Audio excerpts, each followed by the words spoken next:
तपती दोपहरी थी, सूरज आग उगल रहा था और बरगद के पत्तों से भी जैसे पसीना छूट रहा था। नीलगिरी के उस सुंदर जंगल में गर्मी ने सबको बेहाल कर रखा था, लेकिन इस गर्मी में भी रीमा चिड़िया के छोटे से घर में ममता की ठंडी छांव थी। रीमा चिड़िया गर्भवती थी और धीरे धीरे उड़ते हुए अपने लिए कुछ नरम तिनके जुटा रही थी। तभी उसकी नज़र एक टूटे फूटे घर के बीच गिरे एक लावारिस अंडे पर पड़ी।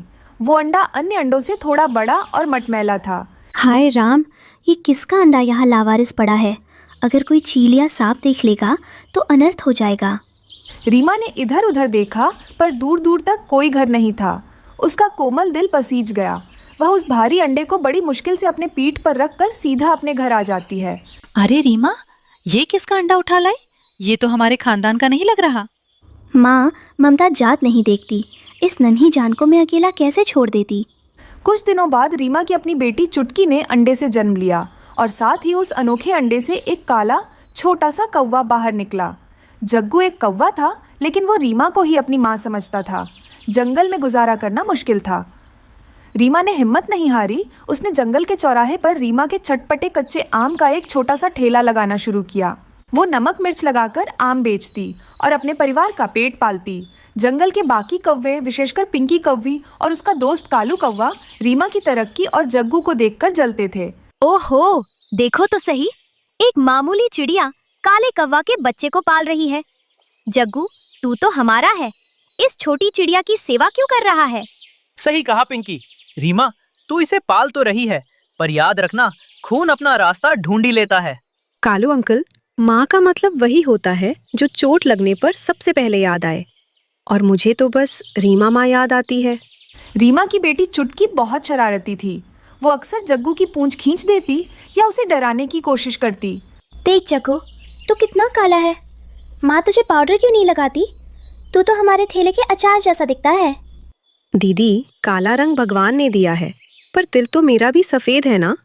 हाँ बच्चों, तुम दोनों मेरी नज़र में एक हो। तभी वहाँ रीमा का दोस्त कबूतर अपनी पत्नी लूसी के साथ आया।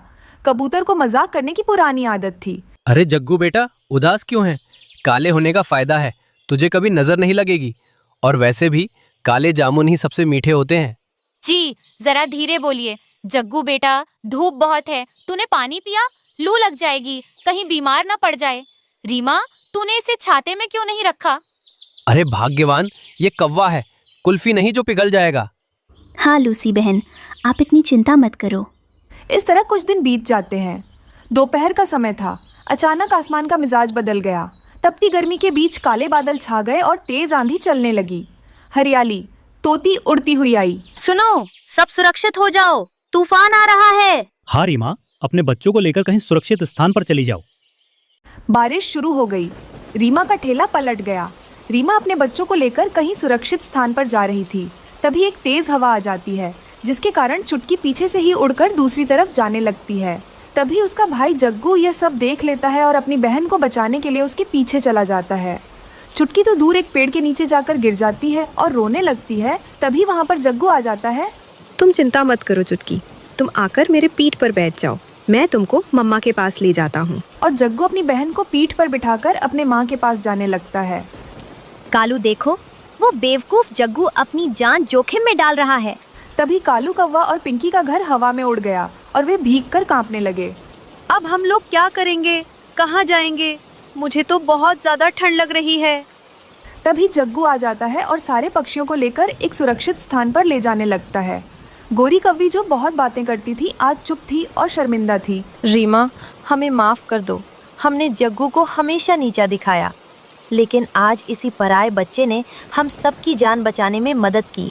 वाकई जग्गू कौवा तो है, पर संस्कार इसके चिड़िया वाले हैं। बेटा जग्गू, आज तूने साबित कर दिया कि परवरिश जन्म देने से बड़ी होती है। लोग कहते थे तू काला है, पर आज तू इस जंगल का सबसे चमकता हुआ सितारा है। सॉरी भैया, अब से आप मेरे असली हीरो हो। और हाँ, आप काले नहीं, आप तो चॉकलेट जैसे प्यारे हो।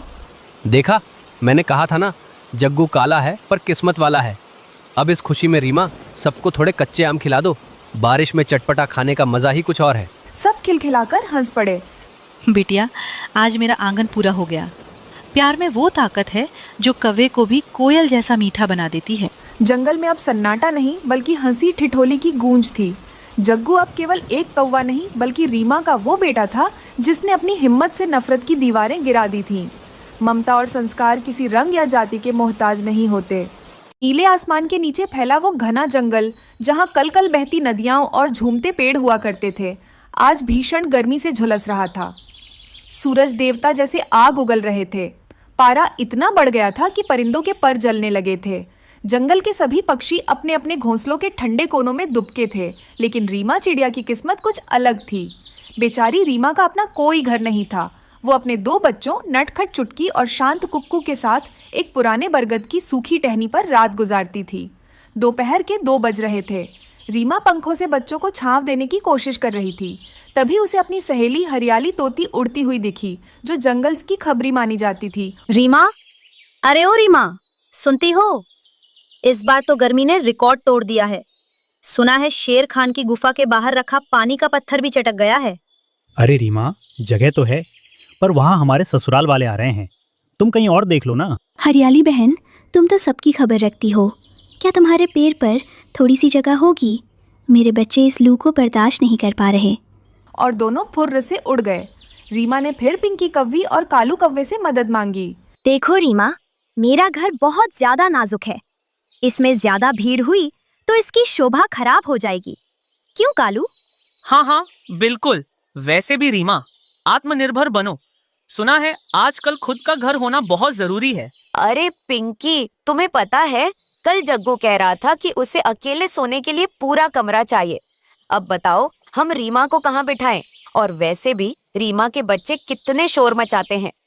रीमा चुपचाप अपने बच्चों को लेकर आगे बढ़ गई। जग्गू कौवा ऊपर से चुटकी को चिढ़ा रहा था, पर चुटकी ने उसे अपनी जीभ दिखाकर चुप करा दिया। रीमा थककर एक झाड़ी के पीछे बैठी थी। तभी शरारती चुटकी उड़ती हुई आई। उसकी आंखों में एक अजीब सी चमक थी। माँ, जल्दी आओ, मैंने जंगल के उस पार एक अजूबा देखा है। ऐसा लगता है जैसे इंसानों ने महल छोड़ दिया हो। इंसान? नहीं चुटकी, वहाँ जाना खतरे से खाली नहीं। पर चुटकी कहाँ मानने वाली थी। वह रीमा और कुक्कू को खींचकर जंगल के एक सुनसान हिस्से में ले गई। वहाँ घास फूस और लकड़ियों से बना एक छोटा सा झोपड़ा था, जिसे शायद कोई शिकारी या लकड़हारा बनाकर भूल गया था। यह घर किसी महल से कम नहीं था। उसकी छत घास की थी, जो सूरज की गर्मी को रोक रही थी। सबसे बड़ी बात, उस झोपड़ी के ठीक बीचों बीच एक छोटा सा जामुन का पेड़ उगा हुआ था। वो पेड़ रसीले जामुनों से लदा पड़ा था। लगता है भगवान ने हमारी सुन ली। यहाँ तो छत भी है और खाना भी। हाँ माँ, इस खिड़की के पास तो मैं ही रहूंगी। माँ, ये जामुन तो बहुत ज्यादा मीठे हैं। खाकर तो मजा ही आ गया। कुछ दिन बड़े आराम से बीते। एक शाम आसमान का रंग अचानक काला पड़ा। ठंडी हवाएं चलने लगीं। रीमा का दोस्त कबूतर, जो हमेशा मजाक के मूड में रहता था, अपनी पत्नी लूसी कबूतरी के साथ बदहवास होकर वहां पहुंचा। रीमा, ओ रीमा, बाहर मत निकलना। आसमान को आज कब्ज हो गई है। लगता है बहुत जोर से बरसेगा। अरे ओ जी, मजाक छोड़ो।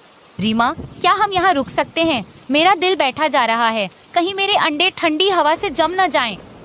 तभी अचानक बादलों की गड़गड़ाहट हुई और मूसलाधार बारिश शुरू हो गई। जंगल में हाहाकार मच गया। पक्षियों के छोटे छोटे तिनकों से बने घोंसले ताश के पत्तों की तरह उखड़ने लगे।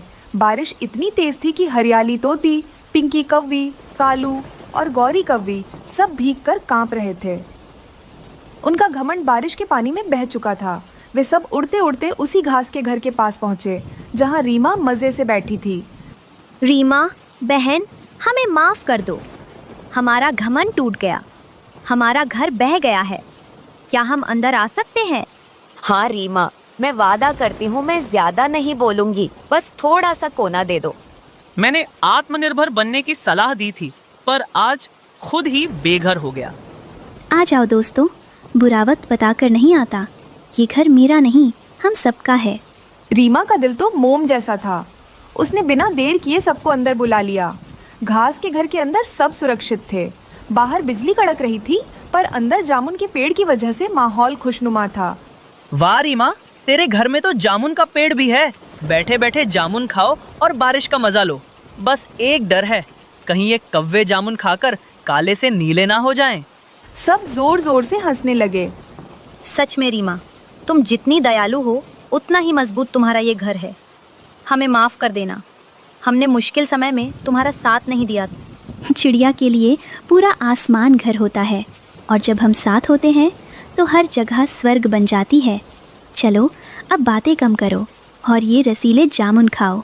बारिश थमी तो मिट्टी की सौंधी महक चारों ओर फैल गई।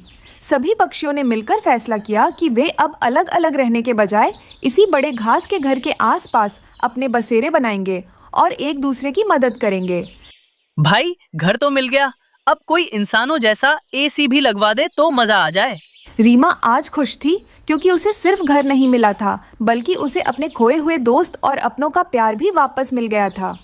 कठिन समय में दयालुता ही सबसे बड़ा सहारा होती है और मिलजुल कर रहने में ही असली सुरक्षा है। सूरज अब भी पूरी तरह निकला भी नहीं था कि कालू के घर से चिल्लाने की आवाजें आने लगीं। गौरी बड़े आराम से लेटी हुई ढेर सारे फल चबा रही थी। ओए महारानी, दोपहर होने को आई और तू अभी तक अपना ये भारी शरीर लेकर यहाँ पड़ी है। सुबह उठकर घर के तिनके साफ करने चाहिए थे, पर नहीं, तुझे तो बस चोट चलानी आती है। अरे माँ जी, सुबह सुबह बीपी क्यों बढ़ा रही हैं? अभी तो मैंने सिर्फ नाश्ता शुरू किया है, और वैसे भी ज़्यादा हिलने डुलने से कैलोरी बर्न होती है, फिर मुझे और भूख लगेगी। आप ही का नुकसान है। मेरा नुकसान तो उस दिन हुआ था जिस दिन कालू तुझे इस घर में लाया था। तू बहू नहीं, साक्षात राशन कार्ड है इस घर का। तभी कालू कौवा और उसका दोस्त टुन्नू चिढ़ा घर पर पहुंचे। टुन्नू बेचारा एक बहुत बड़ा और भारी चावल की बोरी उठाकर ला रहा था। माँ तुरंत बाहर आओ, टुन्नू आपके लिए एक बड़ी सी चावल की बोरी लेकर आया है। अरे कालू, तुझे पता है क्या आज तेरी बीवी ने क्या क्या किया है? माँ, फिर शुरू हो गई आप। कम से कम मेरे दोस्त के सामने तो क्लेश मत करो। देख कालू, देख अपनी इस लाडली को।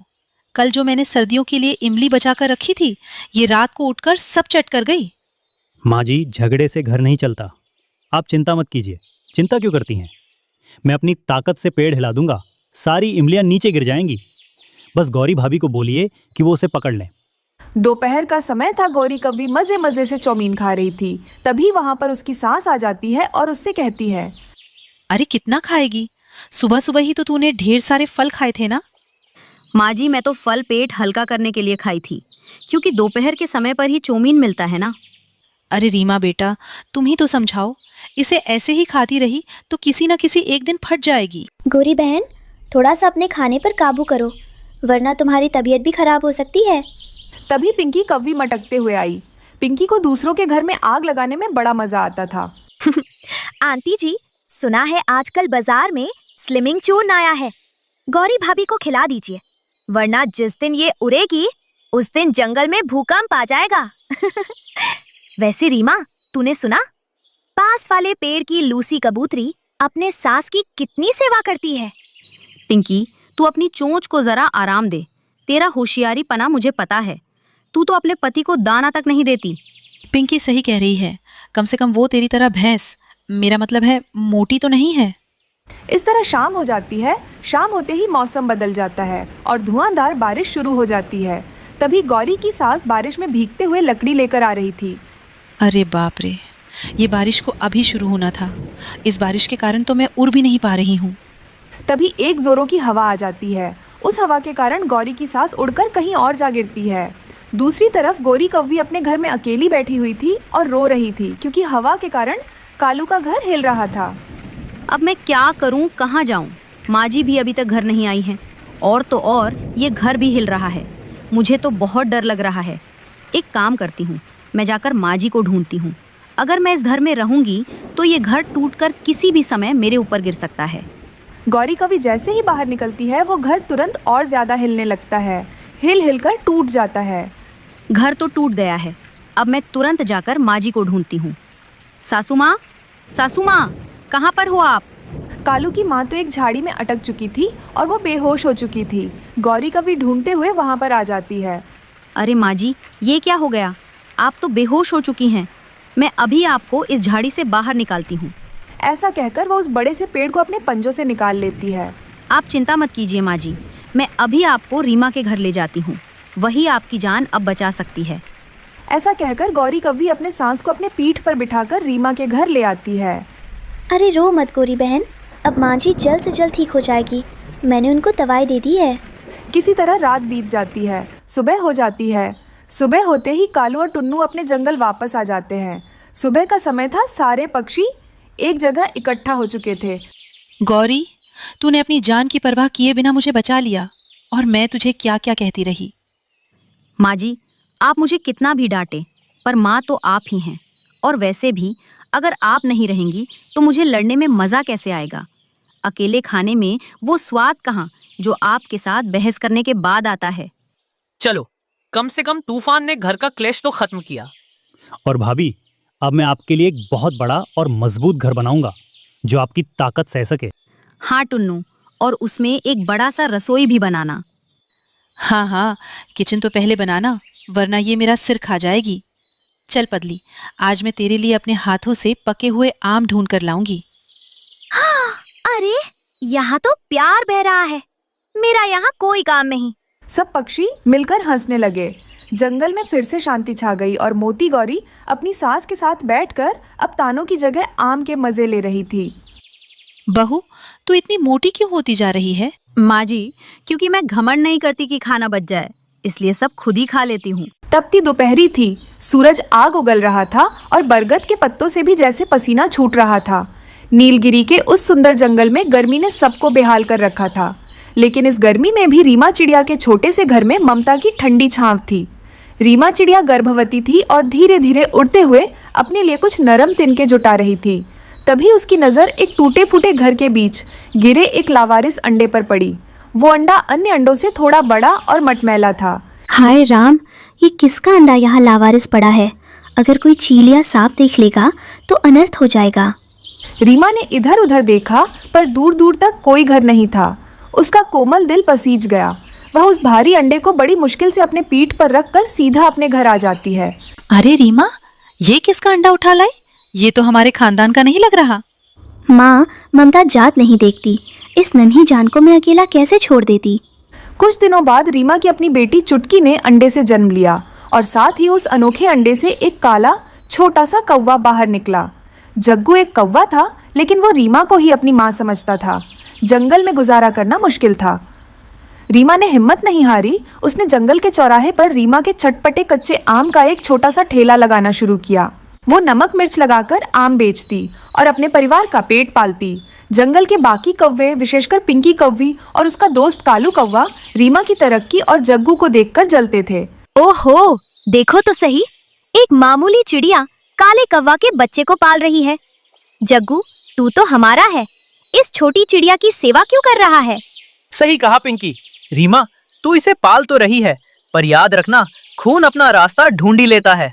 कालू अंकल, माँ का मतलब वही होता है जो चोट लगने पर सबसे पहले याद आए, और मुझे तो बस रीमा माँ याद आती है। रीमा की बेटी चुटकी बहुत शरारती थी। वो अक्सर जग्गू की पूंछ खींच देती या उसे डराने की कोशिश करती। देख जग्गू, तू कितना काला है। माँ तुझे पाउडर क्यों नहीं लगाती? तू तो हमारे थैले के अचार जैसा दिखता है। दीदी, काला रंग भगवान ने दिया है, पर दिल तो मेरा भी सफेद है ना। हाँ बच्चों, तुम दोनों मेरी नज़र में एक हो। तभी वहाँ रीमा का दोस्त कबूतर अपनी पत्नी लूसी के साथ आया। कबूतर को मजाक करने की पुरानी आदत थी। अरे जग्गू बेटा, उदास क्यों है? काले होने का फायदा है, तुझे कभी नजर नहीं लगेगी। और वैसे भी काले जामुन ही सबसे मीठे होते हैं। जी, जरा धीरे बोलिए। जग्गू बेटा, धूप बहुत है, तूने पानी पिया? लू लग जाएगी, कहीं बीमार ना पड़ जाए। रीमा, तूने इसे छाते में क्यों नहीं रखा? अरे भाग्यवान, ये कौवा है, कुल्फी नहीं जो पिघल जाएगा। हाँ लूसी बहन, आप इतनी चिंता मत करो। इस तरह कुछ दिन बीत जाते हैं। दोपहर का समय था। अचानक आसमान का मिजाज बदल गया। तपती गर्मी के बीच काले बादल छा गए और तेज आंधी चलने लगी। हरियाली, तोती उड़ती हुई आई। सुनो, सब सुरक्षित हो जाओ, तूफान आ रहा है। हाँ रीमा, अपने बच्चों को लेकर कहीं सुरक्षित स्थान पर चली जाओ। बारिश शुरू हो गई। रीमा का ठेला पलट गया। रीमा अपने बच्चों को लेकर कहीं सुरक्षित स्थान पर जा रही थी। तभी एक तेज हवा आ जाती है, जिसके कारण चुटकी पीछे से ही उड़कर दूसरी तरफ जाने लगती है। तभी उसका भाई जग्गू यह सब देख लेता है और अपनी बहन को बचाने के लिए उसके पीछे चला जाता है। चुटकी तो दूर एक पेड़ के नीचे जाकर गिर जाती है और रोने लगती है। तभी वहाँ पर जग्गू आ जाता है। तुम चिंता मत करो चुटकी, तुम आकर मेरे पीठ पर बैठ जाओ, मैं तुमको मम्मा के पास ले जाता हूँ। और जग्गू अपनी बहन को पीठ पर बिठाकर अपने माँ के पास जाने लगता है। कालू देखो, वो बेवकूफ जग्गू अपनी जान जोखिम में डाल रहा है। तभी कालू कौवा और पिंकी का घर हवा में उड़ गया और वे भीगकर कांपने लगे। अब हम लोग क्या करेंगे, कहाँ जाएंगे? मुझे तो बहुत ज्यादा ठंड लग रही है। तभी जग्गू आ जाता है और सारे पक्षियों को लेकर एक सुरक्षित स्थान पर ले जाने लगता है। गोरी कव्वी जो बहुत बातें करती थी आज चुप थी और शर्मिंदा थी। रीमा, हमें माफ कर दो। हमने जग्गू को हमेशा नीचा दिखाया, लेकिन आज इसी पराये बच्चे ने हम सबकी जान बचाने में मदद की। वाकई जग्गू कौवा तो है, पर संस्कार इसके चिड़िया वाले हैं। बेटा जग्गू, आज तूने साबित कर दिया कि परवरिश जन्म देने से बड़ी होती है। लोग कहते थे तू काला है, पर आज तू इस जंगल का सबसे चमकता हुआ सितारा है। सॉरी भैया, अब से आप मेरे असली हीरो हो। और हाँ, आप काले नहीं, आप तो चॉकलेट जैसे प्यारे हो। देखा, मैंने कहा था ना, जग्गू काला है पर किस्मत वाला है। अब इस खुशी में रीमा सबको थोड़े कच्चे आम खिला दो। बारिश में चटपटा खाने का मजा ही कुछ और है। सब खिलखिलाकर हंस पड़े। बिटिया, आज मेरा आंगन पूरा हो गया। प्यार में वो ताकत है जो कौवे को भी कोयल जैसा मीठा बना देती है। जंगल में अब सन्नाटा नहीं बल्कि हंसी ठिठोली की गूंज थी। जग्गू अब केवल एक कौवा नहीं बल्कि रीमा का वो बेटा था जिसने अपनी हिम्मत से नफरत की दीवारें गिरा दी थीं। ममता और संस्कार किसी रंग या जाति के मोहताज नहीं होते। नीले आसमान के नीचे फैला वो घना जंगल जहां कल कल बहती नदियां और झूमते पेड़ हुआ करते थे, आज भीषण गर्मी से झुलस रहा था। सूरज देवता जैसे आग उगल रहे थे। पारा इतना बढ़ गया था कि परिंदों के पर जलने लगे थे। जंगल के सभी पक्षी अपने अपने घोंसलों के ठंडे कोनों में दुबके थे, लेकिन रीमा चिड़िया की किस्मत कुछ अलग थी। बेचारी रीमा का अपना कोई घर नहीं था। वो अपने 2 बच्चों नटखट चुटकी और शांत कुक्कू के साथ एक पुराने बरगद की सूखी टहनी पर रात गुजारती थी। दोपहर के 2 बज रहे थे। रीमा पंखों से बच्चों को छांव देने की कोशिश कर रही थी। तभी उसे अपनी सहेली हरियाली तोती उड़ती हुई दिखी, जो जंगल की खबरी मानी जाती थी। रीमा, अरे ओ रीमा, सुनती हो? इस बार तो गर्मी ने रिकॉर्ड तोड़ दिया है। सुना है शेर खान की गुफा के बाहर रखा पानी का पत्थर भी चटक गया है। अरे रीमा, जगह तो है, पर वहाँ हमारे ससुराल वाले आ रहे हैं। तुम कहीं और देख लो ना। हरियाली बहन, तुम तो सबकी खबर रखती हो। क्या तुम्हारे पैर पर थोड़ी सी जगह होगी? मेरे बच्चे इस लू को बर्दाश्त नहीं कर पा रहे। और दोनों फुर्र से उड़ गए। रीमा ने फिर पिंकी कव्वी और कालू कव्वे से मदद मांगी। देखो रीमा, मेरा घर बहुत ज्यादा नाजुक है। इसमें ज्यादा भीड़ हुई तो इसकी शोभा खराब हो जाएगी। क्यों कालू? हाँ हाँ बिल्कुल। वैसे भी रीमा, आत्मनिर्भर बनो। सुना है आजकल खुद का घर होना बहुत जरूरी है। अरे पिंकी, तुम्हें पता है कल जग्गू कह रहा था कि उसे अकेले सोने के लिए पूरा कमरा चाहिए। अब बताओ हम रीमा को कहाँ बिठाएं? और वैसे भी रीमा के बच्चे कितने शोर मचाते हैं। रीमा चुपचाप अपने बच्चों को लेकर आगे बढ़ गई। जग्गू कौवा ऊपर से चुटकी को चिढ़ा रहा था, पर चुटकी ने उसे अपनी जीभ दिखाकर चुप करा दिया। रीमा थककर एक झाड़ी के पीछे बैठी थी। तभी शरारती चुटकी उड़ती हुई आई। उसकी आंखों में एक अजीब सी चमक थी। माँ, माँ, जल्दी आओ, मैंने जंगल के उस पार एक अजूबा देखा है। ऐसा लगता है जैसे इंसानों ने महल छोड़ दिया हो। इंसान? नहीं चुटकी, वहाँ जाना खतरे से खाली नहीं। पर चुटकी कहाँ मानने वाली थी। वह रीमा और कुक्कू को खींचकर जंगल के एक सुनसान हिस्से में ले गई। वहाँ घास फूस और लकड़ियों से बना एक छोटा सा झोपड़ा था, जिसे शायद कोई शिकारी या लकड़हारा बनाकर भूल गया था। यह घर किसी महल से कम नहीं था।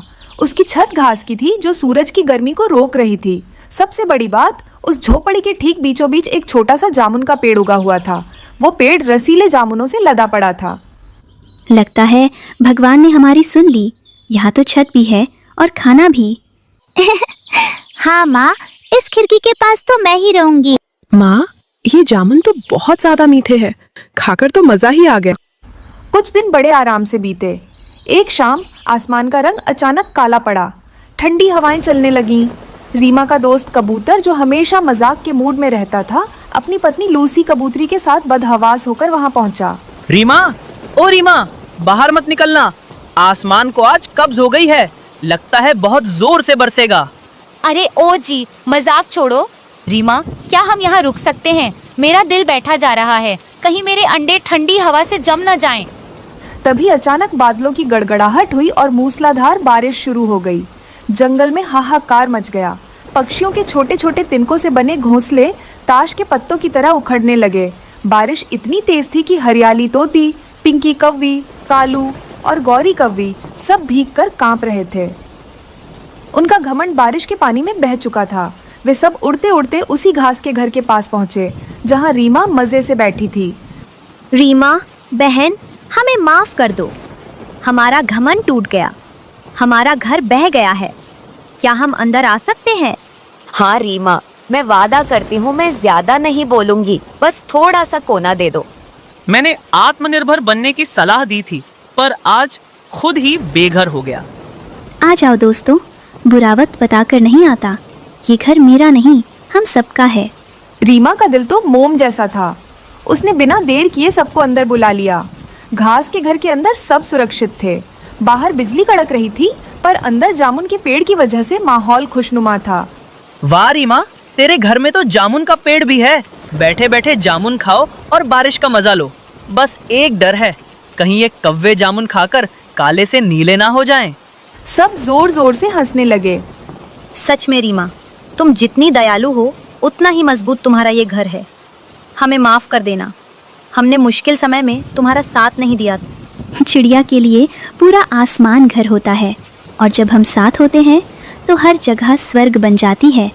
चलो अब बातें कम करो और ये रसीले जामुन खाओ। बारिश थमी तो मिट्टी की सौंधी महक चारों ओर फैल गई। सभी पक्षियों ने मिलकर फैसला किया कि वे अब अलग अलग रहने के बजाय इसी बड़े घास के घर के आसपास अपने बसेरे बनाएंगे और एक दूसरे की मदद करेंगे। भाई, घर तो मिल गया, अब कोई इंसानों जैसा एसी भी लगवा दे तो मजा आ जाए। रीमा आज खुश थी क्योंकि उसे सिर्फ घर नहीं मिला था, बल्कि उसे अपने खोए हुए दोस्त और अपनों का प्यार भी वापस मिल गया था। कठिन समय में दयालुता ही सबसे बड़ा सहारा होती है और मिलजुल कर रहने में ही असली सुरक्षा है। सूरज अब भी पूरी तरह निकला भी नहीं था कि कालू के घर से चिल्लाने की आवाजें आने लगी। गौरी बड़े आराम से लेटी हुई ढेर सारे फल चबा रही थी। ओए महारानी, दोपहर होने को आई और तू अभी तक अपना ये भारी शरीर लेकर यहाँ पड़ी है। सुबह उठकर घर के तिनके साफ करने चाहिए थे, पर नहीं, तुझे तो बस चोट चलानी आती है। अरे माँ जी, सुबह सुबह बीपी क्यों बढ़ा रही हैं? अभी तो मैंने सिर्फ नाश्ता शुरू किया है, और वैसे भी ज्यादा हिलने डुलने से कैलोरी बर्न होती है, फिर मुझे और भूख लगेगी। आप ही का नुकसान है। मेरा नुकसान तो उस दिन हुआ था जिस दिन कालू तुझे इस घर में लाया था। तू बहू नहीं, साक्षात राशन कार्ड है इस घर का।